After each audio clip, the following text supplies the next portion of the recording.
आ जाते हैं class number 8 में। यहाँ पर भी हम लोग कुछ पहला क्वेश्चन जो है मेरा वो है सॉल्व। बोला tan inverse x plus 1 plus tan inverse x minus 1 is equal to tan inverse 8/13 1 दिया हुआ है। सॉल्व का मतलब होता है x का वैल्यू निकालना, ठीक है। तो सॉल्यूशन में हम लोग देख लेते हैं क्या दिया हुआ मेरा। tan inverse x plus 1 plus tan inverse x minus 1 is equal to tan inverse 8/31। Okay, तो ये tan इनवर्स x हो गया प्लस tan इनवर्स y हो गया। तो हम लोग tan inverse x plus tan inverse y का फॉर्मूला पढ़े थे। तो ये tan इनवर्स क्या हो गया, x plus y by 1 minus x into y is equal to हो गया मेरा tan इनवर्स 8/31। तो दोनों तरफ से tan इनवर्स हट गया, तो ये हो गया x 1 कट गया, तो ये हो गया 2x, ये 1 माइनस, ये फॉर्मूला में a प्लस बी और a माइनस बी, तो ये आ गया मेरा x square minus 1 is equal to 8/31। तो ये आ गया मेरा 2x, नंबर कैंसिल हो जाएगा 2 4 जा, ठीक है। तो क्या बच गया मेरा x और ये हो गया 1 minus x square minus minus plus 1 is equal to 4/31। Okay, तो ये x by 2 minus x square is equal to हो गया 4/31। क्रॉस मल्टीप्लाई कर दो, क्रॉस मल्टीप्लाई करने से ये 31x हो गया और ये हो गया 8 माइनस 4x स्क्वायर। सबको एक तरफ ले आओ, तो माइनस 4x स्क्वायर इधर है plus 4x square plus 31x minus 8 zero, middle term चल जाएगा ये 32 और 1 में, तो ये हो गया मेरा 32x minus x minus 8 is equal to 0। क्या कॉमन जा रहा, 4x कॉमन जा रहा, तो x प्लस 8 बचेगा, माइनस 1 कॉमन जा रहा, तो यहाँ पे x प्लस 8 बचेगा 0। तो एक आ गया मेरा x प्लस 8 और एक आ गया मेरा 4x minus 1 is equal to 0। तो x का वैल्यू आ गया मेरा माइनस 8 और x का वैल्यू आ गया 1/4। फिर से यहाँ पर सिंस माइनस तो होगा नहीं, क्यों नहीं होगा बता रहे क्यों नहीं होगा, x इज इक्वल टू 1/4 मेरा आंसर है। अगर x का वैल्यू माइनस 8 लेते हैं ना, तो यहाँ पर कितना आएगा देखो, तो माइनस 7 आएगा, यहाँ भी माइनस 7 आएगा, तो दोनों का माइनस 7 आ जाएगा ना, मतलब tan inverse minus 7 plus tan inverse minus 7 आएगा। इनवर्स में माइनस बाहर आ जाता ना, तो माइनस 2 tan इनवर्स 7 आ जाएगा। जबकि माइनस आया हुआ तो माइनस कभी भी इतना का वैल्यू नहीं देगा ना, इसका value not is equal to tan inverse 8/31। तो इसीलिए हम लोग माइनस नहीं लेंगे, सिर्फ x इज इक्वल टू कितना लेंगे 1/4। तो जब भी दो आंसर आएगा ना, थोड़ा हमेशा ध्यान से रखना, चेक कर लेना है। जनरली नेगेटिव वाला बहुत कम ही होता है, हाँ हर जगह पर नहीं होता। अगर ये tan इनवर्स नहीं रहता, cos इनवर्स रहता दोनों हो जाता। ये cos इनवर्स में पॉसिबल है, tan इनवर्स में और sin इनवर्स में जल्दी नहीं होता है। मैक्सिमम sin इनवर्स और tan इनवर्स और cosec इनवर्स, इसका माइनस बाहर आता ना, उस केस में नहीं होता। तो ये दोनों केस में ये और ये दोनों माइनस में आएगा, इसलिए मेरा इक्वल टू माइनस में नहीं है, 8/31 है, तो वो अप्लाई नहीं होगा, ठीक है। तो इस तरह से हम लोग इसको सॉल्व कर लेते हैं। अब ये क्वेश्चन नंबर 1 हो गया मेरा ना, ये आसान था, सिंपल फॉर्मूला में बेस्ड था, tan इनवर्स x और tan इनवर्स y वाला।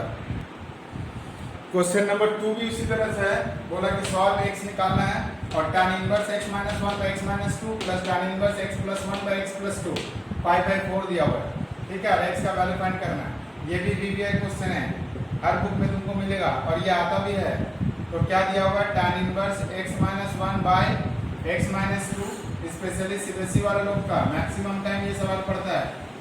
x plus 1 by x plus 2 is equal to 5/4 है। तो ये सोचो कि x हो गया, ये सोचो कि y हो गया, तो tan inverse x plus tan inverse y क्या हो जाता है sir, tan inverse x plus tan inverse y हो गया tan inverse x plus y by 1 minus x into y ना इज इक्वल टू 5/4। अब ये tan इनवर्स को उधर भेज दे रहे तो tan बन जाएगा और ये वाला टर्म को सिंप्लीफाई कर ले रहे, तो न्यूमरेटर का एलसीएम होगा x माइनस 2 और x प्लस 2, तो ये मल्टीप्लाई होगा मेरा x minus 1 into x plus 2 plus x plus 1 into x minus 2। Denominator का भी एलसीएम सेम ही होगा, डिनोमिनेटर का भी एलसीएम x माइनस 2 और x प्लस 2, तो ये दोनों इधर मल्टीप्लाई होगा, मतलब x minus 2 into x plus 2 बीच में माइनस, फिर x minus 1 into x plus 1। Okay, ये आ गया। दिस इज इक्वल टू क्या बन गया मेरा tan pi by 4। tan inverse उधर चला गया जो कि tan बन गया, और इधर वाला हम थोड़ा सिंप्लीफाई कर लिया। ओके, तो डिनोमिनेटर का ये जो दोनों कैंसिल हो गया, ऊपर में क्या बच गया मेरा, ये मल्टीप्लाई करो, ये मल्टीप्लाई करने से हो गया एक्स स्क्वायर, एक्स के साथ minus 1 x plus 2x minus 2, ये भी मल्टीप्लाई करो, x square plus x minus 2x minus 2 by, ये तो फॉर्मूला है ना, ये x square minus 4 minus x square minus 1, दोनों ही फॉर्मूला में था। इधर tan 45 का वैल्यू 1 आ गया, और देख लो तो यहाँ से क्या कैंसिल हो रहा है, minus x plus x cancel हो गया, plus 2x minus 2x cancel हो गया, एक्स स्क्वायर मेरा कितना हो गया 2x स्क्वायर, और माइनस 2 कितना हो गया मेरा माइनस 4, और इधर ब्रैकेट हटा दे रहे हैं, तो ये हो गया x square minus 4 minus x square plus 1 is equal to 1, x square भी कैंसिल हो गया, तो 2x square minus 4 by minus 3 is equal to 1, तो 2x square minus 4 is equal to minus 3, तो 2x स्क्वायर कितना हो गया मेरा 1, एक्स स्क्वायर का वैल्यू कितना हो गया 1/2, तो x का वैल्यू क्या हो गया प्लस माइनस 1/√2, प्लस माइनस 1/√2। यहाँ पर लेकिन हम लोग दोनों ही वैल्यू एक्सेप्ट करेंगे, क्योंकि बोले तो ये जरूरी नहीं कि दोनों ही नेगेटिव में आएगा। x का वैल्यू माइनस 1/√2 लेंगे तो ये नेगेटिव में आएगा, लेकिन ये तो फिर पॉजिटिव में आएगा ना, क्योंकि 1 बड़ा है 1/√2 से, 2 भी बड़ा है 1/√2 से, तो यहाँ पर दोनों ही वैल्यू एक्सेप्टेबल है ना, दोनों का माइनस तो नहीं आएगा, ये नेगेटिव में ये पॉजिटिव में आएगा ना, तो ये प्लस वाला पहले ये बाद में लिख के भी सॉल्व हो सकता है, क्योंकि 1/√2 आया ना, ऐसा वैल्यू आ जाता है जहाँ पर यहाँ भी नेगेटिव होता है यहाँ भी नेगेटिव होता है, तो दोनों नेगेटिव निकलता तो नेगेटिव नहीं है यहाँ पर, लेकिन दोनों नेगेटिव में नहीं निकलेगा, क्योंकि 1/√2 बैठाएंगे तो ये नेगेटिव और ये पॉजिटिव आएगा, और माइनस 1/√2 निकालेंगे तब भी ये नेगेटिव और ये पॉजिटिव ही आएगा, इसीलिए दोनों ही वैल्यू एक्सेप्टेबल है। तो x का वैल्यू हो गया प्लस माइनस 1/√2। ये आ गया मेरा क्वेश्चन नंबर 2। अब आ जाते हैं हम लोग क्वेश्चन नंबर 3 पे। क्वेश्चन नंबर 3 में भी सॉल्व बोला tan cos inverse x is equal to sin cot inverse half ना, तो ये देख लेते हैं मेरा tan cos इनवर्स x है, ठीक है, और ये sin cot इनवर्स हाफ है। अच्छा, हम लोग जानते हैं ये दोनों भी कैंसिल अभी नहीं होने वाला, और ये दोनों भी कैंसिल नहीं होने वाला, तो इसको तो इजीली हम लोग पहले क्या करें रेक्टेंगल बना के ले लेते हैं, ये एंगल थीटा ले लिए, तो ये हाफ है ना, कॉट है, तो कॉट है मतलब बेस का वैल्यू हो गया 1, परपेंडिकुलर का वैल्यू 2 हो गया, तो हाइपोटेन्यूज का वैल्यू हो जाएगा √2 का स्क्वायर प्लस 1 का स्क्वायर मतलब √5 ना, तो अगर हम इसको साइन इनवर्स में कन्वर्ट करेंगे तो हो जाएगा 2/√5, तो ये हो गया हमारा tan cos inverse x is equal to 2/√5। अब ये वाला केस में ये tan है ये cos इनवर्स है, तो इसको tan इनवर्स में करना पड़ेगा, तो फिर से ट्रायंगल बना ले रहे ना, ये एंगल को हम लोग क्या ले लिए यहाँ पर ना थोड़ा लेट कर लेना है, जब कन्वर्ट करेंगे क्या लेट करेंगे बोले तो थीटा इज इक्वल टू है मेरा sin इनवर्स 2/√5, ठीक है, और इसमें हम लोग मान लीजिए अल्फा है, मतलब अल्फा इज इक्वल टू हो गया मेरा cos inverse x, cos inverse x थोड़ा नीचे लिखो, alpha is equal to cos inverse x। अब ये cos इनवर्स को tan में कन्वर्ट करना है, तो cos होता क्या है, cos होता है सर b/h, मतलब b का वैल्यू मेरा x है, h का वैल्यू मेरा 1 है, तो ये हो गया √h² माइनस b², तो ये हो गया √1 - x², तो ये हो गया tan, और इसको हम लोग tan इनवर्स में बदलेंगे तो जाएगा p/b, मतलब √1 - x²/x is equal to 2/√5, tan inverse cut गया, तो √1 - x²/x is equal to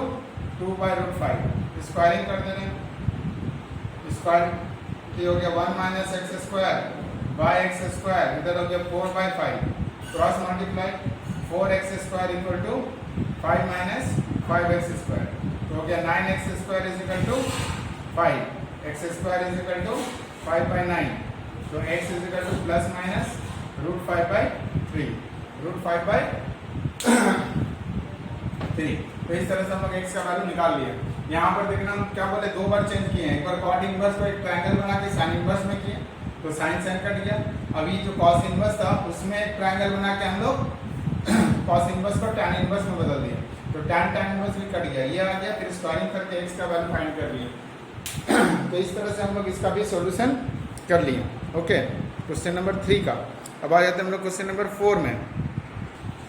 question number 4 क्या बोला है? बोला इफ एक्स वाई का वैल्यू अगर 1 प्लस ए स्क्वायर है तो शो करो this plus this equal to this. Solution given क्या दिया हुआ है कि एक्स वाई का वैल्यू जो है वो मेरा 1 प्लस ए स्क्वायर है।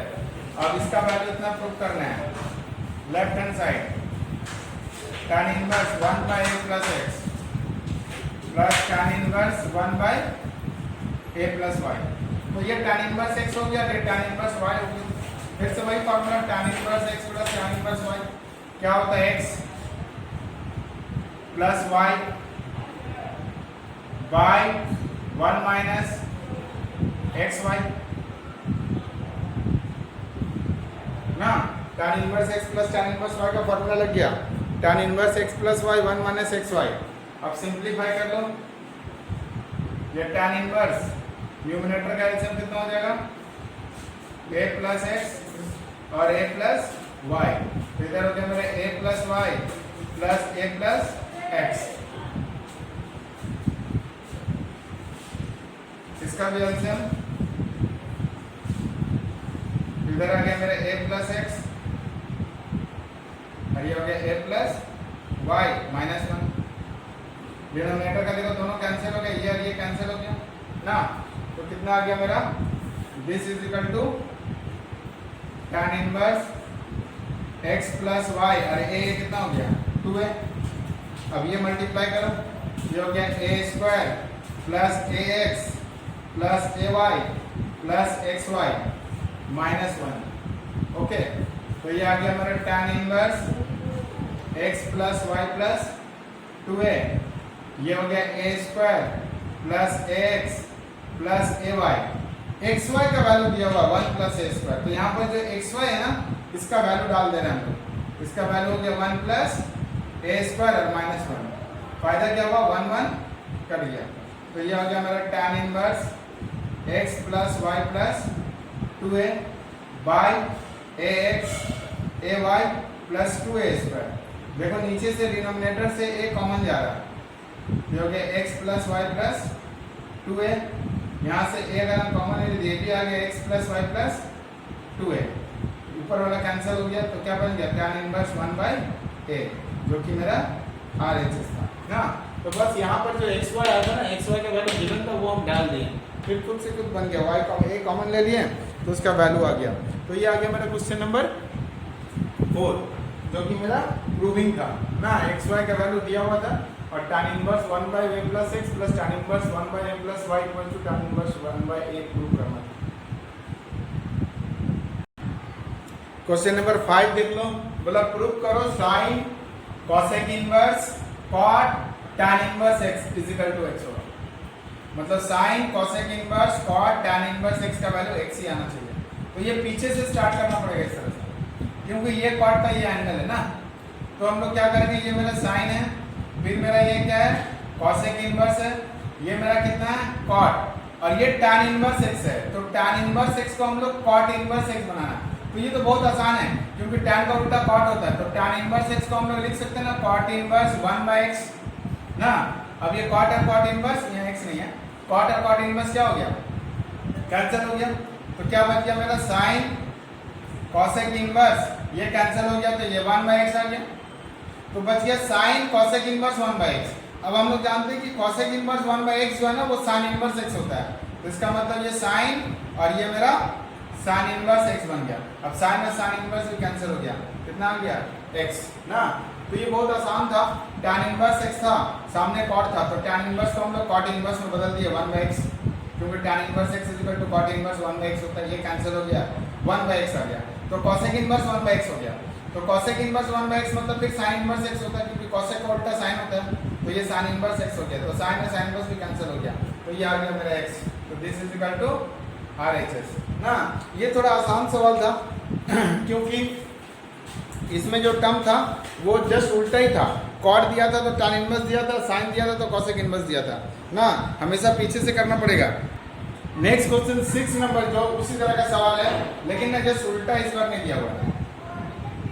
यहाँ दिया हुआ साइन, फिर दिया हुआ कॉस इनवर्स, फिर दिया हुआ tan और फिर दिया हुआ सेक इनवर्स x। तो यहाँ पर देखो tan और यहाँ क्या है सेक इनवर्स। तो क्या करना पड़ेगा, ये सेक इनवर्स को tan में कन्वर्ट करना है। तो इसके लिए हम लोग क्या करेंगे, लेट कर लिए कि sec inverse x is equal to alpha, sec inverse x is equal to alpha. अब ये ट्रायंगल बना लिया, ये मेरा अल्फा है, ठीक है। सेक का मतलब क्या होता है सर, सेक का मतलब होता है h बाई बी। इसका मतलब बोल सकते हैं कि h का जो वैल्यू है वो x है और डिनोमिनेटर में 1 है और b का वैल्यू जो है मेरा 1 है। तो यहाँ से मेरा p आ गया, p क्या हो गया root over h square minus b square, मतलब p आ गया मेरा x स्क्वायर माइनस 1 ना, x स्क्वायर माइनस 1। तो ये क्या हो गया साइन कॉस इनवर्स tan। अब ये सेक इनवर्स x को हम लोग tan इनवर्स में करेंगे तो ये हो जाएगा tan inverse p by b, मतलब root over x square minus 1 by 1। तो ये क्या हो गया मेरा साइन कॉस इनवर्स, ये tan और tan इनवर्स कट गया तो बच गया root over x square minus 1। अब ये कॉस इनवर्स को साइन इनवर्स में बदलना है। तो कॉस इनवर्स को साइन इनवर्स बदलने के लिए ट्रायंगल बनाने की जरूरत नहीं है, क्योंकि डायरेक्ट फार्मूला बताए थे कि कॉस इनवर्स x अगर है तो ये साइन इनवर्स क्या हो जाएगा root over 1 minus x square. इसका डायरेक्ट फार्मूला बताया था ना, cos inverse x is equal to sine inverse this. Triangle बनाने की जरूरत नहीं है। तो ये कॉस इनवर्स को हम लोग अगर हम लोग साइन इनवर्स में लिखेंगे तो रूट ओवर 1 माइनस ये x है ना कॉस इनवर्स x इसका स्क्वायर। अब ये साइन साइन इनवर्स कट गया तो रूट ओवर 1 माइनस ये रूट हट गया तो एक्स स्क्वायर माइनस 1, तो माइनस हटा दो 1 माइनस एक्स स्क्वायर प्लस 1, तो ये कितना हो गया 2 माइनस एक्स स्क्वायर। ये RHS है ना। ये दूसरी तरह का सवाल था, लेकिन इसमें जस्ट उल्टा नहीं था, इसीलिए आपको ट्रायंगल बना के बनाना पड़ा। सेक इनवर्स को tan इनवर्स में कन्वर्ट करना पड़ा, फिर cos इनवर्स आ गया, cos इनवर्स को sin इनवर्स बनाना है तो cos इनवर्स को sin इनवर्स बनाने का डायरेक्ट फार्मूला रूल नंबर 11 लिखाए थे, cos inverse x equal to sin inverse this. तो वो sin इनवर्स में बदल के हम लोग प्रूफ कर दिए। तो ये आ गया मेरा RHS, ये आ गया मेरा क्वेश्चन नंबर 6 का सॉल्यूशन ना। तो इस तरह से हम लोग क्वेश्चन नंबर 6 भी सॉल्व कर लिए। ओके, अब आ जाते हैं 7 नंबर 7। देखो अच्छा सवाल है, उसी तरह का सवाल है लेकिन थोड़ा सा डिफिकल्ट है। डिफिकल्ट तो नहीं बोलेंगे, सेम प्रोसेस में चलेंगे। तो ये आ गया मेरा साइन, ये है मेरा कॉट इनवर्स, ये मेरा हो गया कॉस और ये मेरा क्या है tan इनवर्स x। तो सबसे पहले देखो tan इनवर्स x है, यहाँ cos है, कैंसिल होगा नहीं। क्या करना पड़ेगा सर, इस tan इनवर्स x को cos इनवर्स x में बदलना है। तो tan इनवर्स x को cos इनवर्स x में बदलना है तो हम लोग फिर से क्या करेंगे, लेट tan इनवर्स x को मान लिया कि अल्फा है ना। अब ये ट्रायंगल बना लिया हम लोग जैसे करते हैं। tan इनवर्स x का मतलब हो गया p का वैल्यू मेरा हो गया x और b का वैल्यू मेरा हो गया 1। तो यहाँ से मेरा h आ जाएगा, h is equal to root over p square plus b square, मतलब x स्क्वायर प्लस 1 आ गया। तो ये आ गया साइन, ये आ गया कॉट इनवर्स, ये हो गया कॉस और ये tan इनवर्स x को अगर हम लोग cos इनवर्स में लिखेंगे तो cos इनवर्स होता है b बाई h, मतलब 1 by root over x square plus 1 ना। तो ये क्या हो गया, cos और cos इनवर्स कट गया तो ये आ गया मेरा साइन और cos और cos इनवर्स कट गया तो बच गया मेरा cot inverse 1 by root over x square plus 1। अब यहाँ देखो ये cot इनवर्स है, इसको बनाना किसमें है, ये cot इनवर्स को साइन फिर से मानना पड़ेगा, फिर से लेट कि cot inverse 1 by root over x square plus 1 is equal to beta. फिर से एक ट्रायंगल बना ले रहे ना, ये एंगल बीटा है मेरा। तो cot है तो cot मतलब हो गया b बाई p, मतलब सर b का वैल्यू जो है वो 1 है और p का जो वैल्यू है वो root over x square plus 1 है। तो यहाँ से अगर हम लोग h का वैल्यू निकालें तो h is equal to root over p square, इसका स्क्वायर करने हो गया x स्क्वायर प्लस 1 ना, और b का स्क्वायर मतलब 1 का स्क्वायर 1, तो एक तरह से आ गया root over x square plus 2 है ना, x स्क्वायर प्लस 2। अब ये cot इनवर्स को हम लोग इसमें बदलेंगे साइन इनवर्स में। तो साइन इनवर्स क्या होता है सर, साइन इनवर्स होता है p बाई h। तो p का वैल्यू कितना है x स्क्वायर प्लस 1 और h का वैल्यू कितना हो गया x स्क्वायर प्लस 2। अब साइन साइन इनवर्स कट गया, ये दोनों रूट में था तो हम लिख ही सकते हैं x square plus 1 by x square plus 2 या RHS। तो यहाँ हमको दो बार ट्रांसफर करना पड़ा। पहले तो ये tan इनवर्स था, उसको cos इनवर्स बनाना पड़ा ताकि ये कैंसिल हो जाए। फिर ये sin cot इनवर्स हो गया, तो ये cot इनवर्स x होता उसको हम लोग sin इनवर्स बनाना पड़ा। तो cot इनवर्स का मतलब b का वैल्यू 1 है, p का वैल्यू इतना है, तो b1 p इतना, h का वैल्यू इतना आ गया, तो sin इनवर्स हो गया p by h, मतलब this by this, तो ये कैंसिल हो गया, तो ये मेरा प्रूव हो गया। तो इस तरह से ये क्वेश्चन नंबर 7 भी मेरा प्रूव हो गया। ठीक है, तो ये क्लास नंबर 8 का 7 क्वेश्चन का सॉल्यूशन हो गया, जो सारा इंपॉर्टेंट था। इस तरह से क्वेश्चंस एग्जाम में आ सकता है। ठीक है, और ये सिंपल है, कुछ है नहीं, खाली थोड़ा दिमाग लगाना है ना, और प्रैक्टिस भी करना पड़ेगा। मैथ तो प्रैक्टिस ही पर डिपेंड है, जो जितना प्रैक्टिस करेगा उसका उतना अच्छा मार्क्स आएगा। ये सारा वीडियो फिर से बोल रहे हैं सब कंप्लीट कर लेना, कि तुम लोग करता नहीं है। क्लास जैसे ही तुम लोग का ऑफलाइन ऑनलाइन हुआ है ना, सब फाकीबाज हो गया है। ऑनलाइन में सब का सब डर से कर रहा था, और अभी याद रखना जब खुलेगा ना क्लास, उसके बाद सबका हालत ख़राब कर देंगे हम, अगर नहीं किया तो तब याद दिला दिला के पीटेंगे।